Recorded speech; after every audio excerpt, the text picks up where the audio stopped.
So dear students, आज के lecture की शुरुआत करते हैं। जैसे कि आप सबको पता है कि हमने एपिडेमियोलॉजी के यूनिट नंबर 7 जो कि एपिडेमियोलॉजिकल मेथड है, इसको हमने स्टार्ट किया हुआ है। तो इसकी बेसिकली जो डिज़ाइंस है, स्टडी डिज़ाइन, ठीक है, तो उसको हम पढ़ रहे थे डिटेल के साथ, जिसमें हम एनालिटिकल स्टडी को डिस्कस कर रहे थे।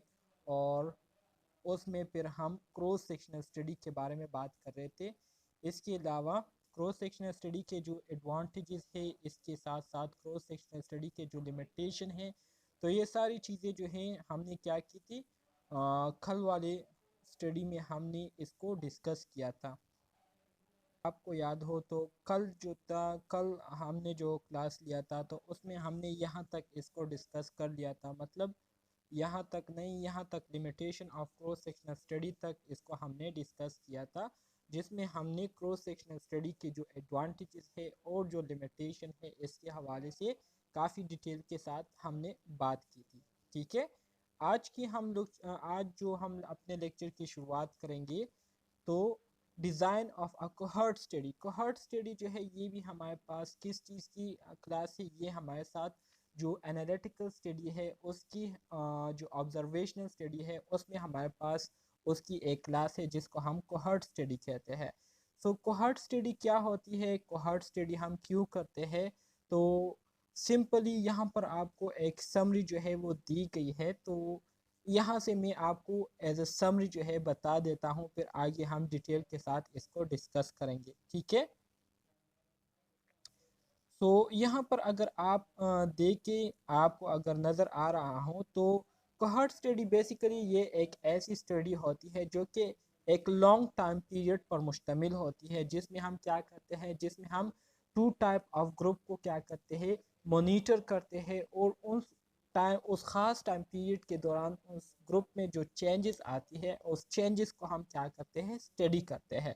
कोहॉर्ट स्टडी ये एक ऐसी स्टडी होती है जिसमें हम क्या करते हैं, जिसमें हम बेसिकली जो इंसिडेंट रेट होता है उसको हम क्या करते हैं, स्टडी करते हैं। मिसाल के तौर पर आप जो है एक पॉपुलेशन को लेते हैं और उस पॉपुलेशन में से आप क्या करते हैं, उस पॉपुलेशन में से आप दो ग्रुप को सेलेक्ट करते हैं, दो सैंपल लेते हैं और हर एक सैंपल में आपके पास जो है पांच पांच बंदे हैं। ठीक है, सो दो सैंपल आपने दिए हैं, एक सैंपल को आपने एक खास इन्वायरमेंट को एक्सपोज किया और दूसरा सैंपल जो है आपने उसको एक्सपोज नहीं किया हुआ है। ठीक है, तो अब आप इस दोनों सैंपल को ऑब्जर्वेशन पर रखते हैं और आप देखते हैं कि आया जिस ग्रुप को मैंने एक्सपोज किया था, एक्सपोज होने की वजह से इसमें मौजूद जितने भी मेंबर्स है, आया वो सब लोगों को जो है इस इन्वायरमेंट का जो है उन पर असर हो रहा है, या कुछ लोग जो है इससे इफेक्ट होंगे। ठीक है, इसी तरह से जो ग्रुप हमने एक्सपोज नहीं किया था, तो आया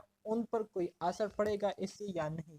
तो ये हम क्या करते हैं, ये हम मॉनिटरिंग कर रहे होते हैं। और ये मॉनिटरिंग जो है हम एक ख़ास टाइम पीरियड के लिए करते हैं। मिसाल के तौर पर 6 मंथ के लिए हमने दो ग्रुप को जो है अंडर ऑब्जर्वेशन जो है वो रख दिया है, या 1 ईयर के लिए हमने दो ग्रुप को जो है अंडर ऑब्जर्वेशन रख दिया है। तो हम उसमें क्या करते हैं, ये चेंजेस देखने के लिए हम उनको मॉनिटर करते हैं। तो इस तरह की जो स्टडी होती है, इसको हम क्या कहते हैं, कोहॉर्ट स्टडी कहते हैं। तो कोहॉर्ट स्टडी करने का जो तरीका है वो यहाँ आपको बताया जा रहा है कि जब हम कोहॉर्ट स्टडी करते हैं, कोहॉर्ट स्टडी के लिए सबसे पहले हम क्या करते हैं, एक पॉपुलेशन सेलेक्ट करते हैं। ठीक है, मिसाल के तौर पर आपने केपीके की पॉपुलेशन को सेलेक्ट कर दिया है। ठीक है, ओवरऑल पूरा केपीके आपने ये एक पॉपुलेशन सेलेक्ट कर लिया है। फिर इस पूरे केपीके में आप दो सिटीज़ को क्या करते हैं, दो सिटीज़ को या दो डिस्ट्रिक्ट्स को जो है उसको रेंडमली आप सेलेक्ट करते हैं। मिसाल के तौर पर एक आपने पिशावर को सेलेक्ट किया और एक आपने जो है मर्दान को सेलेक्ट किया। ठीक है, ये दो ग्रुप आपके पास आ गए। अब आप क्या करते सर हैं, सॉरी, बात काट रही हूँ मैं। मैंने ये पूछना था कि रैंडमाइजेशन हम किस में करते हैं, नॉन रैंडमाइजेशन किस में करते हैं हम लोग। ये आगे स्लाइड में आएगा, फिर वहाँ पर हम डिस्कस करेंगे। ठीक, तो इसने फिर इसमें नॉन रैंडमाइज क्यों लिया हुआ है, मतलब कोई स्पेसिफिक इसके पास वो नहीं है सिलेक्शन। सेलेक्ट किया हुआ है। नॉन रेंडमाइज का मतलब ये है कि इसमें इन्होंने जो है स्पेसिफिकली चीज़ों को जो है सेलेक्ट किया हुआ है, ठीक है। नॉन रेंडमाइज मतलब ये है कि इन्होंने स्पेसिफिकली सिटीज़ या जो सैंपल है उसको सेलेक्ट किया हुआ है।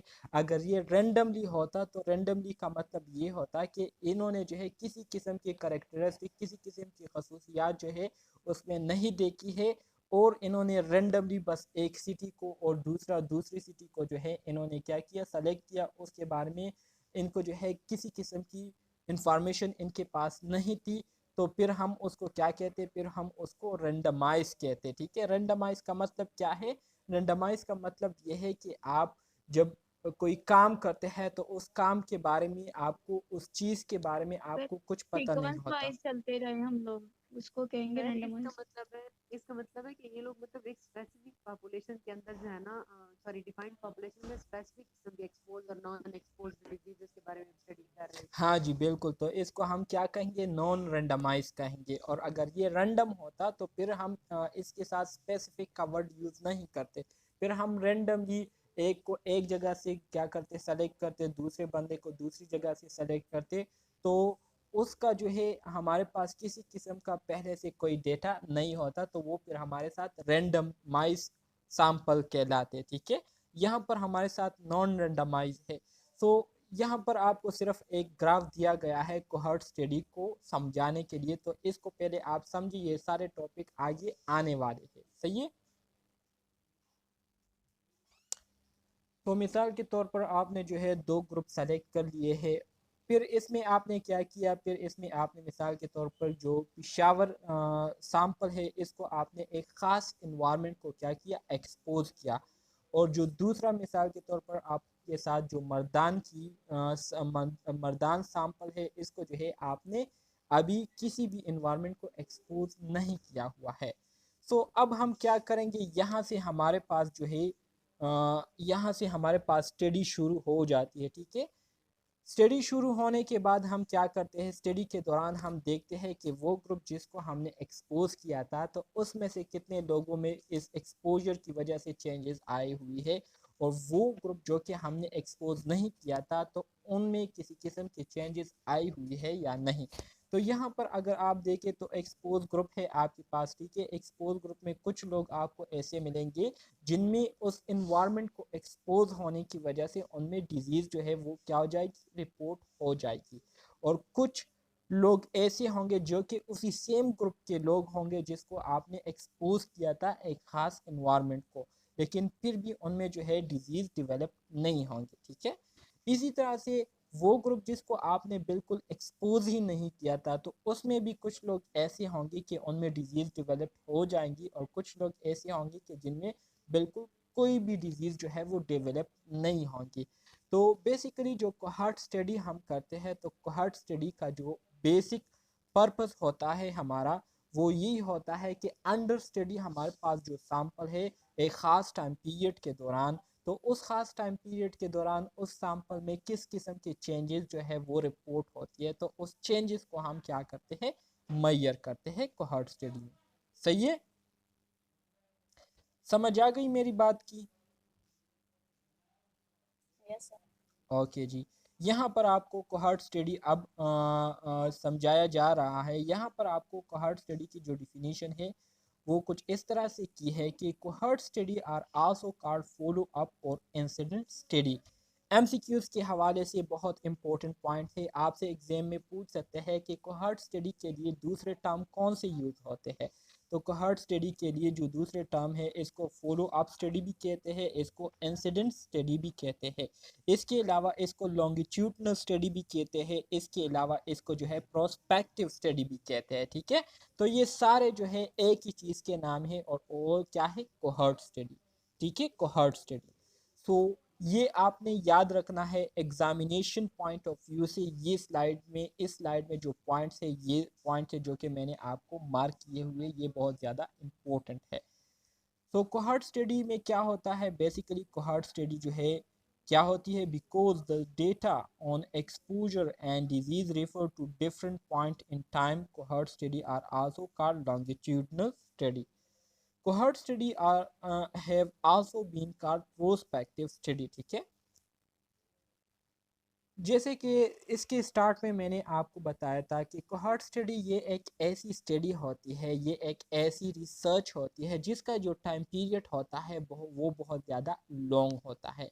मिसाल के तौर पर आपने 5 बंदों को जो है सेलेक्ट कर लिया नॉन रैंडमली, ठीक है, और आप चाहते हैं कि इन 5 बंदों को मैं 6 महीने के लिए अंडर ऑब्जर्वेशन रखूं और मैं देखूं कि इन 6 महीनों के अंदर इन 5 लोगों में कोई बंदा बीमार होता है या नहीं, ठीक है।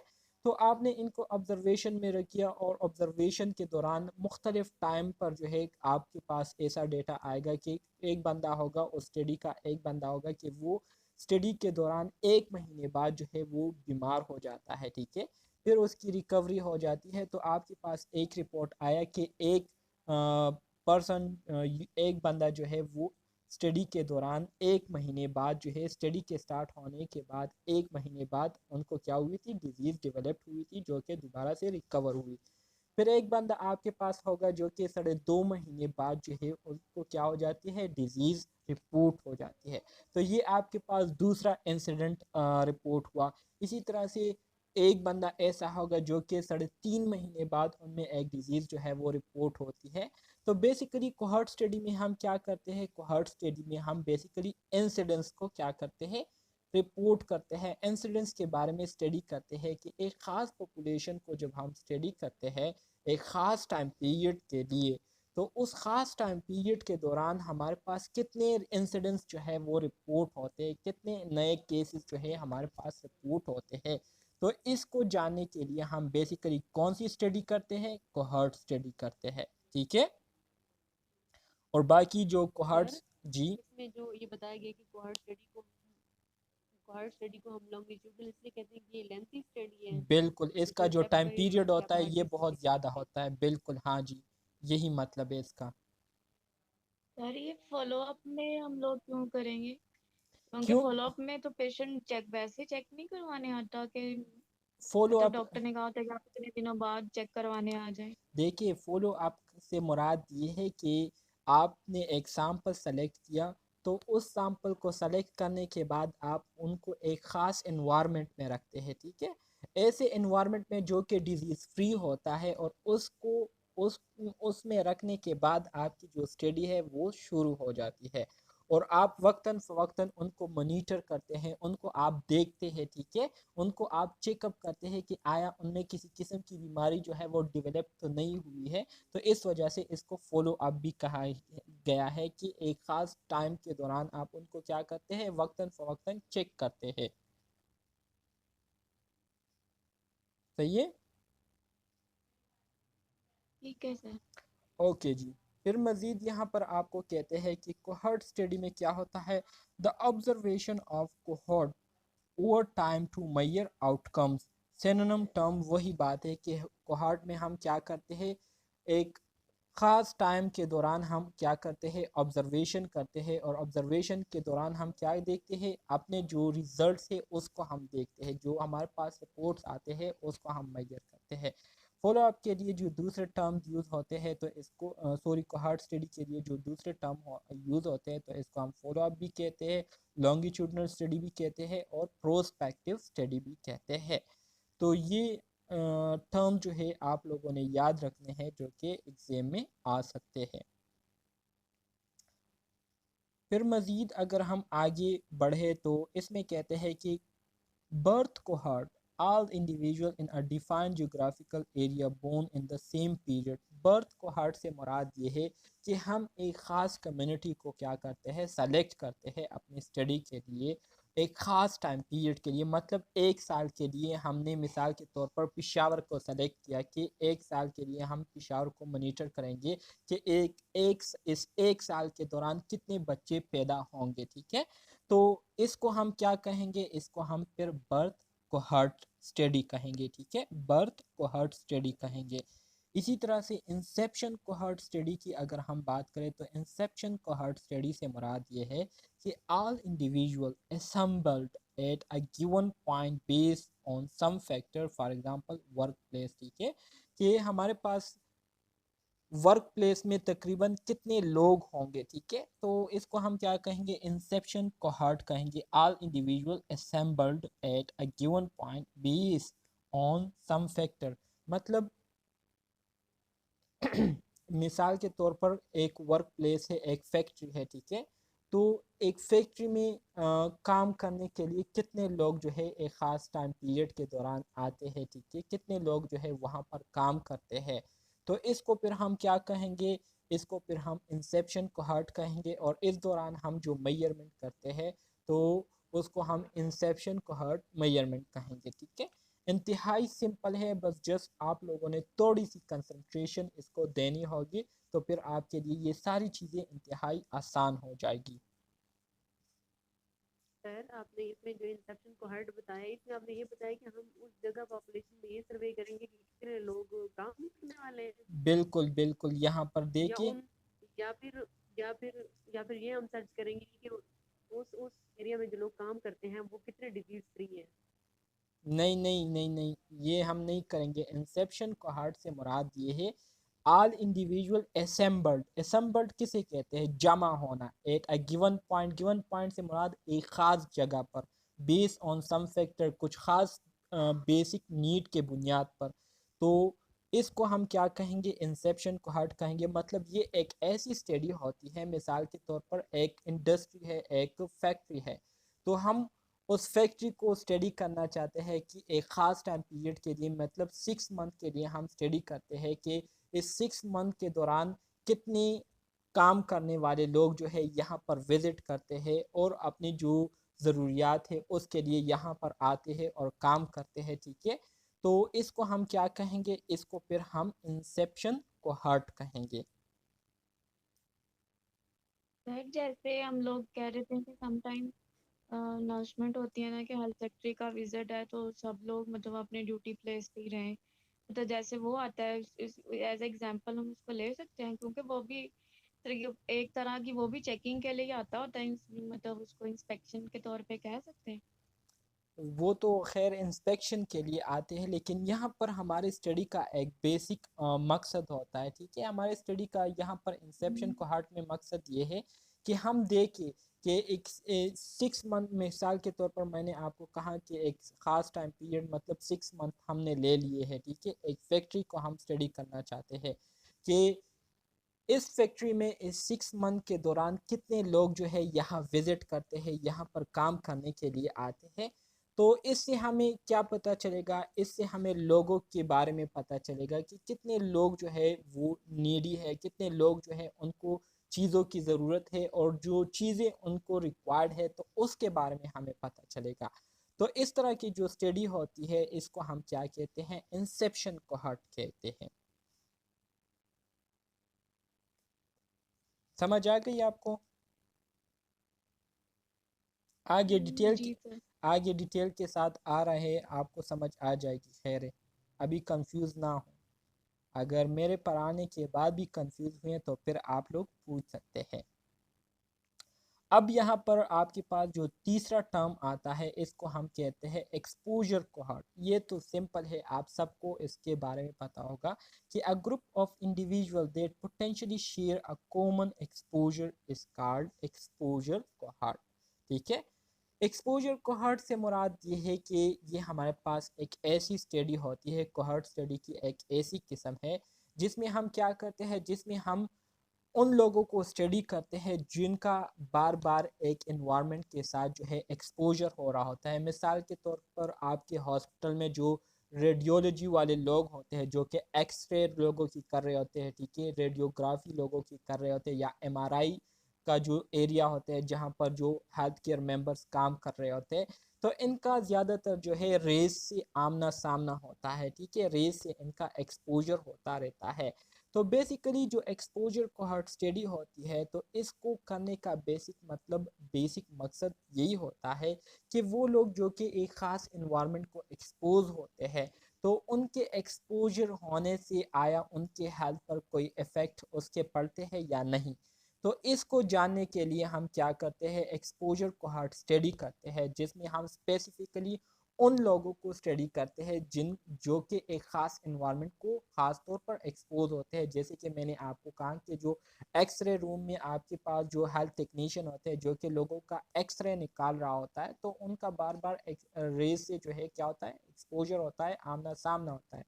इसी तरह से जो एमआरआई करने वाले लोग होते हैं तो उनका भी रेज से आमना सामना होता है। इसी तरह से अगर आप दूसरा लोकल एग्जांपल ले, जो कानों में काम करने वाले ये लोग होते हैं, या टेल्स के जो काम करने वाले लोग होते हैं, टेल्स जो बनाते हैं, ठीक है, जो फर्श वगैरह होती है, तो उनको अगर हम क्या करें, उनको अगर हम स्टडी करना चाहते हैं तो उन वो भी एक ख़ास इन्वायरमेंट को एक्सपोज हो रहे हैं, ठीक है।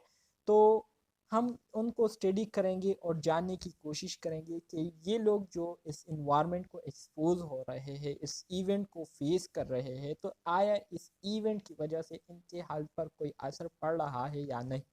तो इस असर को जानने के लिए हम क्या करते हैं, जो स्टडी करते हैं, तो इसको हम फिर एक्सपोजर कोहॉर्ट स्टडी कहेंगे। समझ आ गई आपको?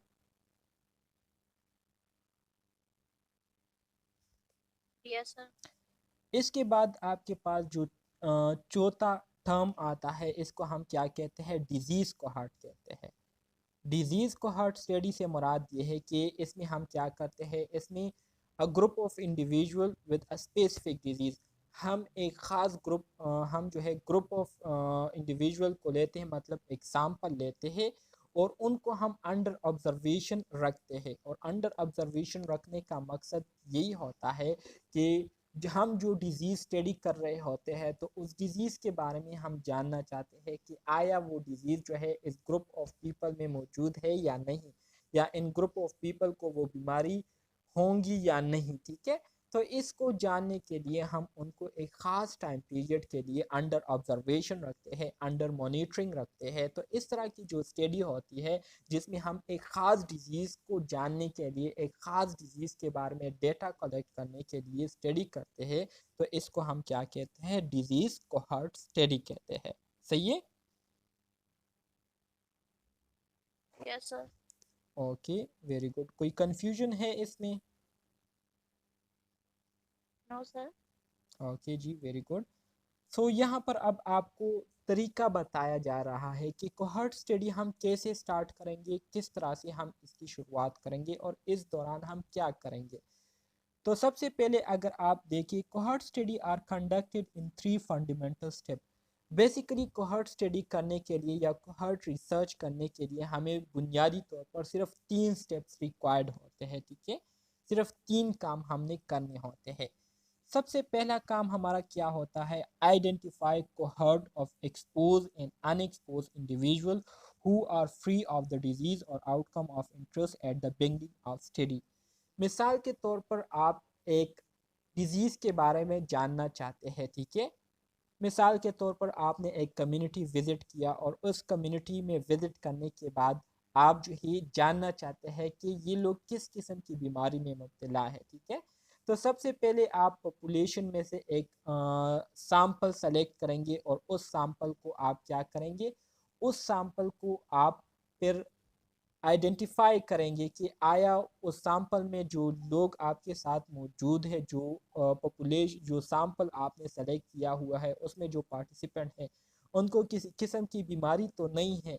तो वो लोग जिनको बीमारी नहीं है, जो कि डिजीज़ फ्री है, तो उन डिजीज़ फ्री लोगों को आपने क्या करना है, डिजीज़ वाले लोगों से उनको आपने अलग कर देना है। मतलब वो लोग जिनको बीमारी हुई है, जो कि बीमार है, उनको आप अपनी स्टडी से निकाल देंगे, और वो लोग जो कि बिल्कुल हेल्दी है, बिल्कुल सेहतमंद है, तो उसको आप अपनी स्टडी, अपने रिसर्च का हिस्सा बना देंगे, वो आपका सैंपल बन जाएगा, ठीक है। फिर इसी तरह से एक और ग्रुप जो है आप बना लेंगे, और उसके बाद आप क्या करेंगे, उसके बाद एक ग्रुप को जो है आप एक ख़ास इन्वायरमेंट को एक्सपोज करेंगे, और दूसरा ग्रुप जो है उसको आप जो है बिल्कुल महफूज रखेंगे, उसको उस इन्वायरमेंट को एक्सपोज नहीं करेंगे, ठीक है।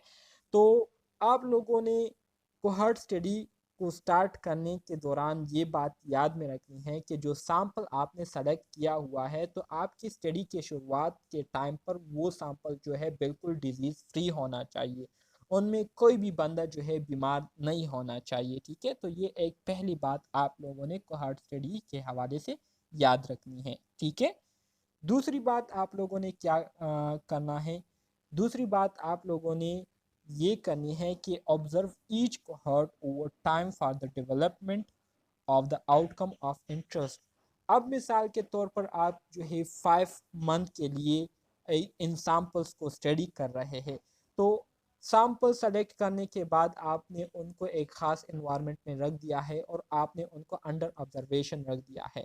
सो अंडर ऑब्जर्वेशन के दौरान एक ख़ास टाइम पीरियड पर जो है आप उनके पास जाएंगे, उनको आप चेक करेंगे, उनको आप फॉलो अप करेंगे और देखेंगे कि आया इनमें किसी किस्म के चेंजेस तो नहीं आए हुए हैं। तो उसको आप क्या करेंगे, उसको आप डॉक्यूमेंट करेंगे। ठीक है, दूसरा काम आप लोगों ने ये करना होगा कोहॉर्ट स्टडी के दौरान। तीसरा काम आप लोगों ने क्या करना होगा, compare the risk of outcome between the cohort. इसी तरह से जो सैंपल आपने सेलेक्ट किए थे, ठीक है, तो उन सैंपल में आपके पास दो ग्रुप थे, एक एक्सपोज ग्रुप था, एक अनएक्सपोज ग्रुप था। तो उन दोनों ग्रुप में रिस्क फैक्टर्स को आप कंपेयर करेंगे कि वो ग्रुप जिसको आपने एक ख़ास इन्वायरमेंट में उनको जो है आपने एक्सपोज किया था, तो उनमें किसी ख़ास बीमारी के काज होने के कितने चांसेस है, और वो ग्रुप जो कि आप लोगों ने एक्सपोज नहीं किया था, तो उस ग्रुप में बीमारी के काज होने के कितने चांसेस है। तो इस दोनों का आप क्या करेंगे, कंपेयर करेंगे। तो ये 3 स्टेप जो है आप लोगों ने कोहॉर्ट स्टडी के दौरान याद रखनी है। ठीक है, समझ आ गई आपको कि सबसे पहले आप जब सैंपल सेलेक्ट करेंगे तो आपका सैंपल जो है वो डिजीज़ फ्री होना चाहिए। डिजीज़ फ्री होने के बाद जब आप अपनी ऑब्जर्वेशन स्टार्ट कर लेंगे, मॉनिटरिंग स्टार्ट कर लेंगे, तो मॉनिटरिंग के दौरान एक ख़ास टाइम पीरियड वक्तन फ़वक्तन आप अपने सैंपल को चेक करेंगे कि आया इनमें किसी ख़ास किस्म के चेंजेस तो पैदा नहीं हुए हैं। इसके साथ साथ आप जब ये सब कुछ कर लेंगे, जब आपकी स्टडी मुकम्मल हो जाती है, तो इसके बाद आपके पास जो दो ग्रुप थे, जिसमें से एक को आपने एक्सपोज किया था और एक को आपने अनएक्सपोज किया था, तो दोनों में रिस्क फैक्टर्स को क्या करेंगे, उसको देखेंगे कि दोनों में जो रिस्क फैक्टर है वो कैसे है। ठीक है, जिसकी वजह से ये दोनों में बीमारी काज हो सकती है। तो दोनों ग्रुप के जो रिस्क फैक्टर है उसको आप क्या करेंगे, एक दूसरे के साथ कंपेयर करेंगे। सो कंपैरिजन करने के बाद फिर आपको पता चलेगा कि वो ग्रुप जो कि हमने एक्सपोज किया था तो उनको ज़्यादा ख़तरा है बीमारी की काज होने का, और वो ग्रुप जो कि आपने एक्सपोज नहीं किया था तो उनको इतना ज़्यादा ख़तरा नहीं है। तो इस तरह की इंफॉर्मेशन आपको कोहॉर्ट स्टडी के एंड पर क्या होगी, मिलेगी। यहाँ पर आपको एक्सक्यूज मी सर। जी जी सर जो हमने अपना सैंपल सेलेक्ट किया होगा उसको एक्सपोज करना है या दूसरे को, जो मतलब एक फ्री ऑफ डिजीज होगा जो हमारा सैंपल होगा उसको एक्सपोज करेंगे या जी दूसरे ग्रुप। देखिए, पॉपुलेशन में से जब आप सैंपल सेलेक्ट करेंगे तो दो सैंपल आप सेलेक्ट करेंगे, दोनों सैंपल जो है वो डिजीज़ फ्री होने चाहिए। फिर दोनों सैंपल में से एक सैंपल को आप एक ख़ास माहौल में उनको आप रखेंगे, उस माहौल से फिर निकाल कर आप उनको अपनी स्टडी के माहौल में रखेंगे, और जो दूसरा ग्रुप है उसको आप उस माहौल में नहीं रखेंगे जिस माहौल में आपने पहले वाले ग्रुप को या सैंपल को रखा था। तो ये आपके पास एक एक्सपोज ग्रुप बन जाएगा, एक अनएक्सपोज ग्रुप बन जाएगा।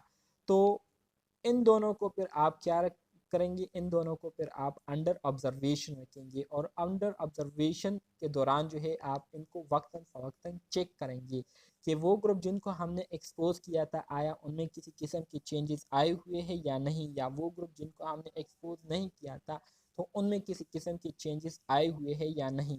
तो इसको आप वक्तन फ़वक्तन क्या करेंगे, चेक करेंगे, नोट करेंगे। ठीक है, और इसके बाद फिर at the end of the study फिर इन दोनों के जो रिस्क है, ठीक है, उसको आप कंपेयर करेंगे कि कौन सा ग्रुप जो है ज़्यादा वर्नरेबल है डिजीज़ के काज होने को, वो ग्रुप जिसको हमने एक्सपोज किया था या वो ग्रुप जिसको हमने अनएक्सपोज किया था। ठीक है, तो इस तरह से आप लोगों ने करना होगा। जी सर, थैंक यू। यहाँ पर अब आपको डायग्राम्स के ज़रिए जो है बताया जा रहा है। मिसाल के तौर पर आप कोहॉर्ट स्टडी जो है करने जा रहे हैं। सो कोहॉर्ट स्टडी के लिए सबसे पहले आप लोगों ने क्या करना होगा, अपना जो टाइम है उसको फिक्स करना होगा कि मैं 6 मंथ के लिए स्टडी कर रहा हूँ या कर रही हूँ, या 1 ईयर के लिए कर रहा हूँ या कर रही हूँ। जब टाइम फिक्स कर लेते हैं तो इसके बाद आपका दूसरा काम ये होता है कि एक पॉपुलेशन आपने क्या करना होता है, सेलेक्ट करना होता है। उस पॉपुलेशन को सेलेक्ट करने के बाद आपका तीसरा काम ये होता है कि उसमें से आपने ऐसे लोगों को सेलेक्ट करना होता है जो कि बिल्कुल डिजीज़ फ्री होते हैं, जिनमें किसी किस्म की बीमारी नहीं होती। अब आपने डिजीज़ फ्री लोगों को मिसाल के तौर पर 10 लोग जो है आपने सेलेक्ट कर लिए। इन 10 को आपने दो पर डिवाइड किया, फाइव पर, और दो ग्रुप इसके बना दिए, ठीक है। फाइव, एक ग्रुप में 5 लोग हैं, दूसरे ग्रुप में 5 लोग हैं, ठीक है। अब वो ग्रुप जिसमें 5 लोग हैं, एक ग्रुप को आपने एक ख़ास इन्वायरमेंट को एक्सपोज कर दिया। मिसाल के तौर पर आपने उनको एक्सरेज रूम में क्या कर दिया, 1 घंटे 2 घंटे के लिए उनको आपने रख दिया, और फिर उनको 1 घंटे बाद आपने निकाल दिया, ठीक है। और दूसरा जो ग्रुप है उनको आपने एक्सरे रूम में जो है उनको नहीं रखा है। एक्सरे रूम में आप लोगों ने जो है उनको बिल्कुल रखा ही नहीं है, वो बिल्कुल वैसे ही है, ठीक है। अब आप क्या करेंगे, अब आप देखेंगे कि वो ग्रुप जिनको हमने एक्सरे रूम में रखा था 1 घंटे 2 घंटे के लिए, तो आया उसकी वजह से उनमें किसी किस्म की बीमारी, किसी किस्म की चेंजेस आए हुए हैं या नहीं, तो ये हम मालूम करेंगे। और वो ग्रुप जो कि हमने एक्सपोज नहीं किया था एक्सरे रूम को, तो आया उनमें किसी किस्म के चेंजेस आए हुए हैं या नहीं। तो ये सब कुछ हम क्या करते हैं, ये सब कुछ हम कोहॉर्ट स्टडी में क्या करते हैं, ऑब्जर्व करते हैं। तो इस तरीके से हम कोहॉर्ट स्टडी करते हैं। अब समझ आ गई थोड़ी बहुत कि नहीं? Yes sir. Okay, very good. ये बाकी स्टूडेंट्स मेरे ख्याल में सो रहे हैं जो मुझे रिस्पांस नहीं दे रहे। नो, सो तो नहीं रहे, हम आपको दे रहे हैं साथ साथ रिस्पॉन्स भी। नहीं अच्छा सर, जी, हम सुन रहे हैं कि एक बंदा बोलता है ना कुछ पे हम चुप हो जाते हैं, साथ में फिर एट अ टाइम डिस्टर्बेंस हो जाती है, फिर अच्छा नहीं लगता। ठीक ठीक ठीक, चले ठीक है, थैंक यू थैंक यू। अच्छा जी, फिर हमारे साथ कोहॉर्ट स्टडी के भी टाइप है। एक हमारे साथ प्रोस्पेक्टिव कोहॉर्ट स्टडी होती है, और एक हमारे साथ रेट्रोस्पेक्टिव कोहॉर्ट स्टडी होती है। सो प्रोस्पेक्टिव कोहॉर्ट स्टडी किसे कहते हैं और रेट्रोस्पेक्टिव कोहॉर्ट स्टडी किसे कहते हैं, तो इसके बारे में अब हम क्या करेंगे, बात करेंगे। जो प्रोस्पेक्टिव कोहॉर्ट स्टडी होती है, इसमें क्या कहा गया है, इसमें कहते हैं कि कॉन्ग्रुएंट कोहॉर्ट स्टडी और लॉन्गिट्यूडनल स्टडी, ठीक है। जबकि रेट्रोस्पेक्टिव कोहॉर्ट स्टडी में कहा गया है नॉन कॉन्ग्रुएंट स्टडी और हिस्टोरिकल कोहॉर्ट स्टडी। सो प्रोस्पेक्टिव कोहॉर्ट स्टडी बेसिकली हमारे साथ वो स्टडी होती है जिसमें हम क्या करते हैं, जिसमें हम करंट इवेंट को क्या करते हैं, उसको हम रिपोर्ट करते हैं, और उसमें हम बजाते खुद जो है इन्वॉल्व होते हैं प्रोस्पेक्टिव कोहॉर्ट स्टडी में।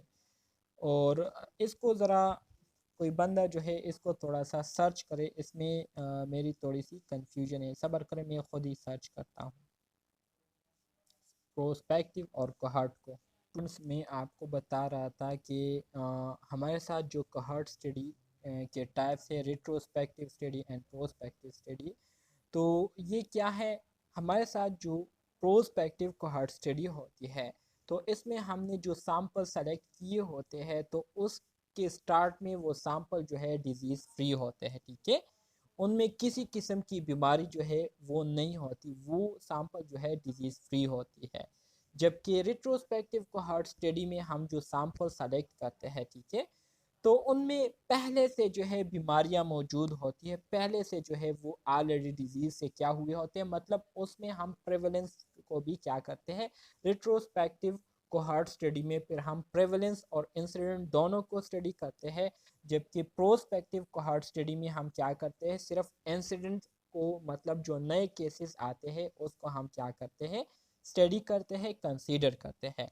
तो प्रोस्पेक्टिव कोहॉर्ट स्टडी और रेट्रोस्पेक्टिव कोहॉर्ट स्टडी में दोनों में डिफरेंस ये है कि प्रोस्पेक्टिव कोहॉर्ट स्टडी में हम क्या करते हैं, कॉन्करेंट कोहॉर्ट स्टडी और लॉन्गिट्यूडनल स्टडी। मतलब ये है कि इसमें हम सिर्फ इंसिडेंट जो नए केसेस हमारे पास आते हैं उसको हम स्टडी करते हैं, और हमारे साथ जो स्टार्ट में सैंपल होता है वो डिजीज़ फ्री होता है, उनमें किसी किस्म की बीमारी नहीं होती। जबकि रेट्रोस्पेक्टिव कोहॉर्ट स्टडी में हमारा जो सैंपल होता है तो वो ऑलरेडी इन्फेक्टेड हुआ होता है, उनमें ऑलरेडी जो है वो डिजीज़ मौजूद होती है, ऑलरेडी उनमें प्रेवलेंस केसेस मौजूद होते हैं। तो इसके साथ साथ प्रेवलेंस के साथ साथ उनमें हम इंसिडेंट जो केसेस है उसको भी हम क्या करते हैं, स्टडी करते हैं। तो इसको हम क्या कहते हैं, रेट्रोस्पेक्टिव कोहॉर्ट स्टडी कहते हैं। समझ आ गई? Yes sir. Okay, very good. बस ये दो बातें आप लोगों ने याद रखनी है जो कि मैंने आपको बताई। यहाँ पर अब आप देखिए डायग्राम के ज़रिए अब आपको थोड़ा और भी आसान हो जाएगा। कोहॉर्ट स्टडी स्टार्ट है, ठीक है। प्रोस्पेक्टिव कोहॉर्ट स्टडी में अगर हम देखें तो प्रोस्पेक्टिव कोहॉर्ट स्टडी में हमने एक ग्रुप लिया था, ठीक है। और ग्रुप लेने के बाद हमने उनको अंडर ऑब्जर्वेशन रखा। अंडर ऑब्जर्वेशन रखते हुए यहाँ से जो है आप नीचे देखिए, यहाँ से टाइम पीरियड जो है वो स्टार्ट हुआ है, और फिर टाइम पीरियड के बिल्कुल मिड पर जो है हमारे पास क्या आता है, प्रोस्पेक्टिव में एक डिजीज़ जो है वो हमारे पास रिपोर्ट होती है, ठीक है। तो ये हमारे पास एक इंसिडेंट केस आया, ठीक है। केस स्टडी के स्टार्ट में किसी किस्म की बीमारी नहीं थी, लेकिन स्टडी के दौरान जो है एक रिपोर्ट जो है वो एक केस जो है वो रिपोर्ट हुआ, तो ये हमारे साथ इंसिडेंट्स कहलाएगा। इसी तरह से अगर रिट्रोस्पेक्टिव में देखें तो रिट्रोस्पेक्टिव में क्या है, रिट्रोस्पेक्टिव में ऑलरेडी जो है हमारे पास जो पेशेंट थे वो पहले से क्या थे, यहाँ पर हमारे साथ एक पेशेंट आया, ठीक है, जो कि पहले से क्या हुआ था, एक्सपोज हुआ था, ठीक है। पहले से उनमें जो है डिजीज़ मौजूद थी, और इसी तरह से जो है वो हमारे पास स्टडी में क्या हुआ, एड हुआ। तो इस तरह से इसको हम रिट्रोस्पेक्टिव कहेंगे। जी जी। इसको हम प्रीविलेंस के तौर पे ले सकते हैं रिट्रोसेप्टिक को।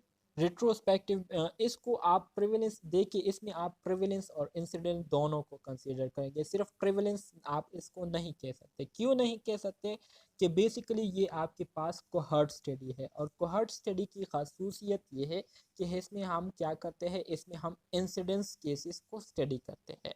लेकिन यहाँ पर चूंकि ये हमारे साथ रिट्रोस्पेक्टिव कोहॉर्ट स्टडी है, मतलब ये है कि इसमें हम हिस्ट्री को भी देखते हैं। मतलब सैंपल में जो लोग हमारे साथ मौजूद होते हैं तो उनमें प्रेवलेंस को भी हम क्या करते हैं, कंसीडर करते हैं कि इनमें पहले से बीमारियां मौजूद है, और उनको हम स्टडी में क्या करते हैं, इंक्लूड करते हैं, और देखते हैं कि आया इनमें मज़ीद कौन सी बीमारियां जो है वो रिपोर्ट होती है, इंसिडेंट केसेस इनमें मज़ीद कौन से हमारे रिपोर्ट होते हैं। तो ये हम रिट्रोस्पेक्टिव में कहेंगे, मतलब इसमें फिर हम प्रेवलेंस और इंसिडेंट दोनों को कंसीडर करेंगे, ठीक है, रिट्रोस्पेक्टिव में। सर जैसे हमारे पास वो हेड इंजरी के साथ एक पेशेंट आता है, तो डॉक्टर हिस्ट्री ले रहे होते हैं कि पास्ट में उसको कोई एमआई या हाइपरटेंसिव तो नहीं है, डायबिटिक तो नहीं है, ये उसकी एग्जांपल में आ सकते हैं।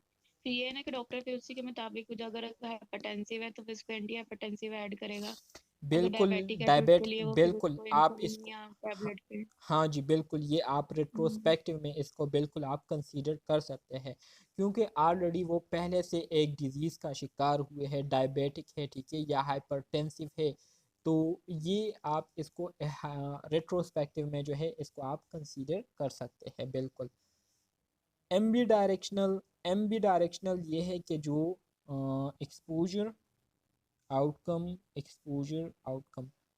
मतलब ये है एमबी डायरेक्शन से मुराद ये है कि इसमें हम क्या करते हैं। अच्छा, ये आगे आएगा, इसके बारे में मैं आपको फिर आगे स्लाइड में बताऊंगा, ठीक है। तो यहाँ तक आपको समझ आ गई कि नहीं? जी आगे।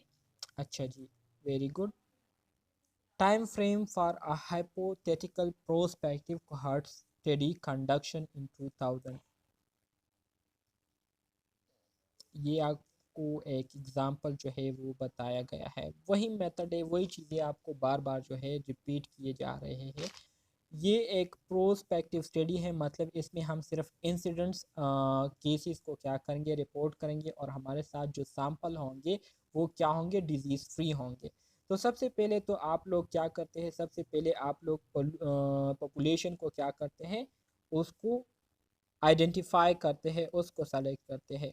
पॉपुलेशन को सेलेक्ट करने के बाद उसमें फिर आप सैंपल नॉन रेंडमाइज टेक्निक के ज़रिए क्या करते हैं, सैंपल सेलेक्ट करते हैं, ठीक है। सैंपल सेलेक्ट करने के बाद आप लोग इस बात की क्या करते हैं, इस बात की श्योरिटी करते हैं कि आपने जो पार्टिसिपेंट सेलेक्ट किए हुए हैं वो डिजीज़ फ्री हैं, उनमें किसी किस्म की बीमारी मौजूद नहीं है।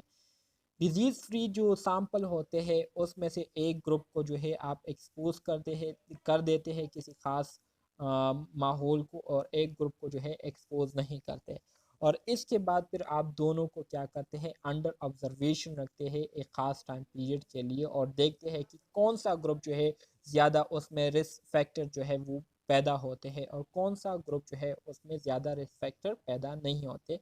तो ये सारी चीज़ें आप क्या करते हैं, प्रोस्पेक्टिव स्टडी में करते हैं।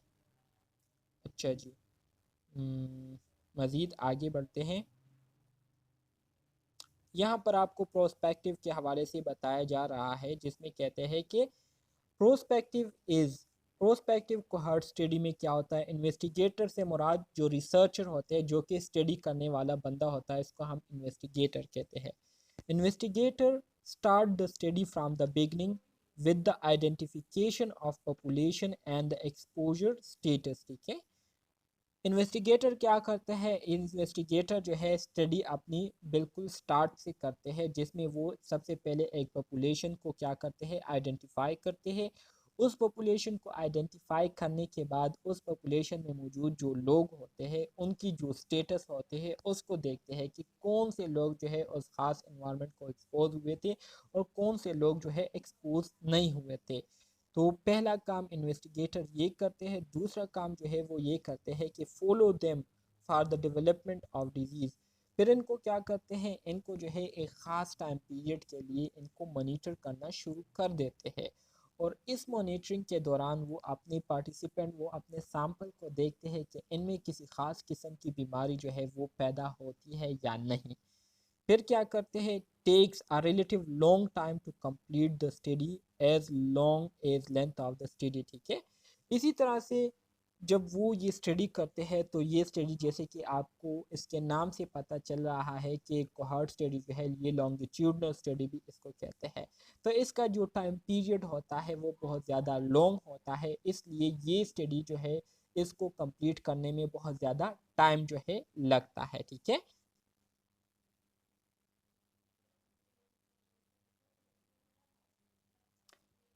अब यहाँ पर अगर आप देखें तो रिट्रोस्पेक्टिव कोहॉर्ट स्टडी के बारे में आपको बता रहे हैं कि रिट्रोस्पेक्टिव स्टडी में क्या होता है। रिट्रोस्पेक्टिव स्टडी में सिर्फ यही डिफरेंस होता है कि आपके पास जो सैंपल होते हैं तो उनमें पहले से ऑलरेडी जो है डिजीज़ मौजूद होती है, ठीक है। पहले ऑलरेडी जो है पहले से वो एक्सपोज हुए होते हैं उस इन्वायरमेंट को, लेकिन फिर भी हम क्या करते हैं, प्रेवलेंस के साथ साथ चूंकि हम इंसिडेंट्स को देखना चाहते हैं, इंसिडेंट्स केसेस को हम रिपोर्ट करना चाहते हैं, तो इसलिए हम क्या करते हैं, इनको अपनी स्टडी में इंक्लूड करते हैं, और बाकी सारा वही मेथड होता है।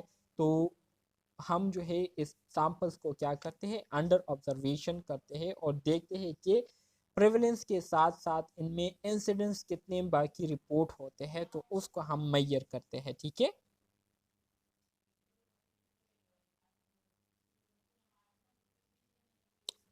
देखिए यहाँ पर आपको जो डेटा दिया गया है, तो यहाँ पर एक चीज़ आप लोगों को नोट करना चाहिए कि जो प्रोस्पेक्टिव स्टडी थी तो उसकी शुरुआत हमने सिर्फ 2000 से की थी, ठीक है। 2000 से हमने उसकी शुरुआत की थी और आगे जा रहे थे एक ख़ास टाइम पीरियड तक।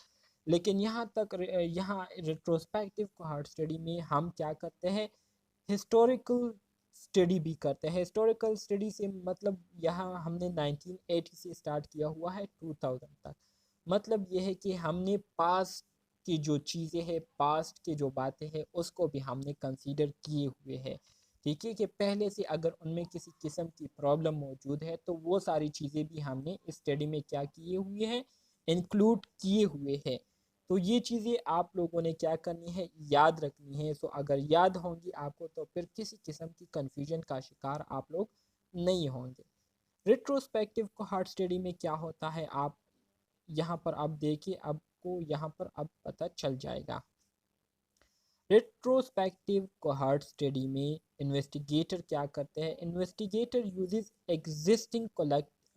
existing data collected in the past to identify the population and the exposure status। ठीक है, अब यहाँ से आपको जो है ये मालूम होना चाहिए कि जो रिट्रोस्पेक्टिव कोहॉर्ट स्टडी होती है, तो इसमें हम क्या करते हैं, पहले से हमारे पास जो डेटा मौजूद होता है लोगों के बारे में, मतलब पहले से अगर लोग बीमार थे तो उसी डेटा को हम क्या करते हैं, उसी डेटा को हम लेकर उसके ज़रिए हम क्या करते हैं, सैंपल सेलेक्ट करते हैं और फिर उन सैंपल्स को हम अंडर ऑब्जर्वेशन रखते हैं, अंडर स्टडी करते हैं। ठीक है, तो इसमें हम क्या करते हैं, determine at present the development status of disease.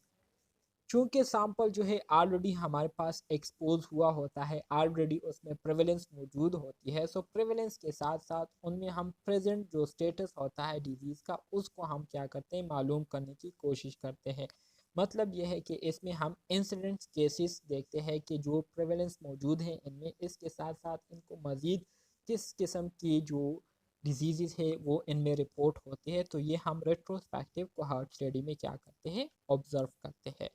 Investigators spend a relatively short time to assemble study population from past data, determine disease status at the present time, no future follow up। ठीक है, सो इसमें एक बात आप लोगों ने ये भी याद रखनी है, क्योंकि चूँकि ये डेटा हम जो कलेक्ट करते हैं तो ये पहले से हमारे पास जो डेटा मौजूद होती है, पहले से हमने जो डेटा कलेक्ट किया हुआ होता है, तो उसी डेटा से हम डेटा लेकर अपनी जो सैम्पलिंग है वो करते हैं।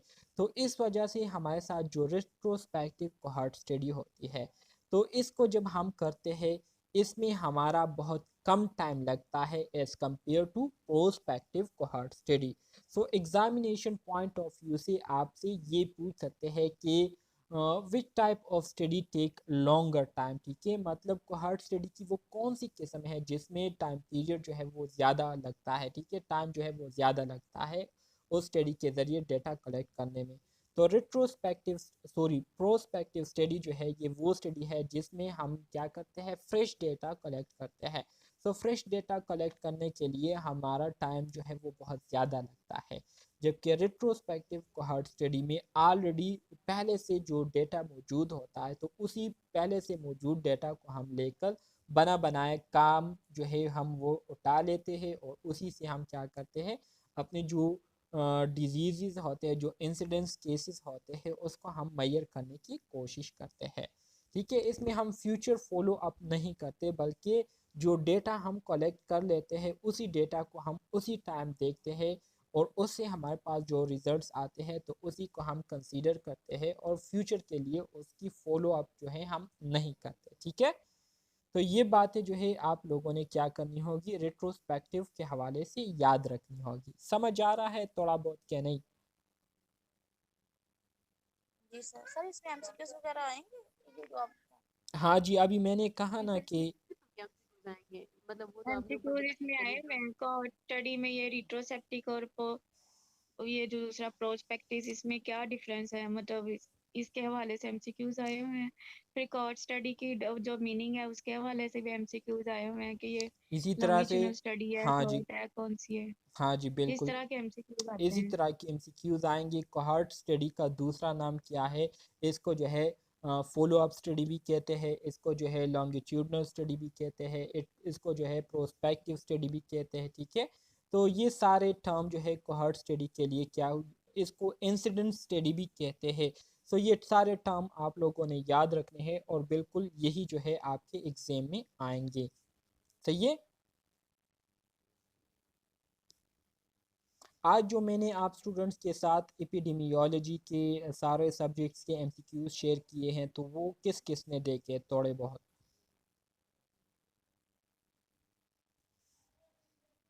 आपने तो कोई नहीं शेयर किए। ग्रुप में मैंने बायोस्टैट के देखे थे। कर लें। अच्छा जी, अच्छा जी, मैंने तो इतने ज़्यादा शेयर किए थे अपने जो स्टूडेंट है, क्लास लेने वाले स्टूडेंट, तो आप स्टूडेंट के साथ। कहाँ शेयर किए, मुझे तो कहीं नहीं मिले। अच्छा, आपने ग्रुप नहीं देखा होगा ना, आपके जो ट्यूशन ग्रुप है उसमें ग्रुप में मैंने शेयर। शेयर किए। अच्छा जी, इसके बाद हमारे पास जो दूसरा टर्म आता है वो है combined prospective and retrospective cohort study, जो एमबी डायरेक्शनल। मैंने पहले जो टर्म पढ़ा था वहाँ पर, अभी जो पहले स्लाइड में आया था, तो एमबी डायरेक्शनल से मुराद ये है कि इसमें हम क्या करते हैं, इसमें हम फ्यूचर के बारे में भी स्टडी करते हैं और इसके साथ साथ जो पास्ट डेटा होता है उसको भी हम क्या करते हैं, कंसीडर करते हैं।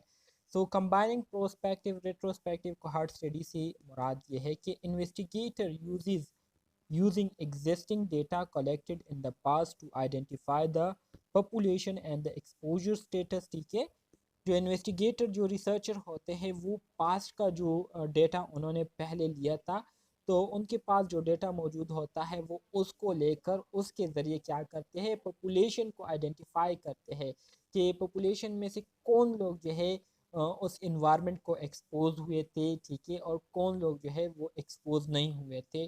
तो ये जो है इन्वेस्टिगेटर किस डेटा के ज़रिए करते हैं, ये retro sorry pros pros pro है या रेट्रोस्पेक्टिव है। एग्जिस्टिंग डेटा हम कौन सी स्टडी में करते हैं, प्रो में करते हैं या रेट्रोस्पेक्टिव में करते हैं। सर हम प्रो में करते हैं, प्रो में एग्जिस्टिंग करते हैं, और जो फ्रेश डेटा होता है वो हम रिट्रोस्पेक्टिव में करते हैं, ये आपने अभी पीछे पढ़ाया है। प्रोस्पेक्टिव में हम जो है स्टार्टिंग न्यू करते हैं और रेट्रोस्पेक्टिव में हम एग्जिस्टिंग डेटा, मतलब पहले से हमारे पास जो डेटा मौजूद होती है उससे हम क्या करते हैं, डेटा हिस्ट्री लेते हैं रेट्रोस्पेक्टिव में। ठीक है, so investigator uses existing data collected in the past to identify what the population and exposure status, ठीक है, follow them into the future further development of disease। और इसी तरह से इसी डेटा को यूज़ करते हुए उस सैंपल को मॉनिटर करते हैं कि आया इनमें मज़ीद कितने डिजीज़ जो है वो रिपोर्ट होते हैं।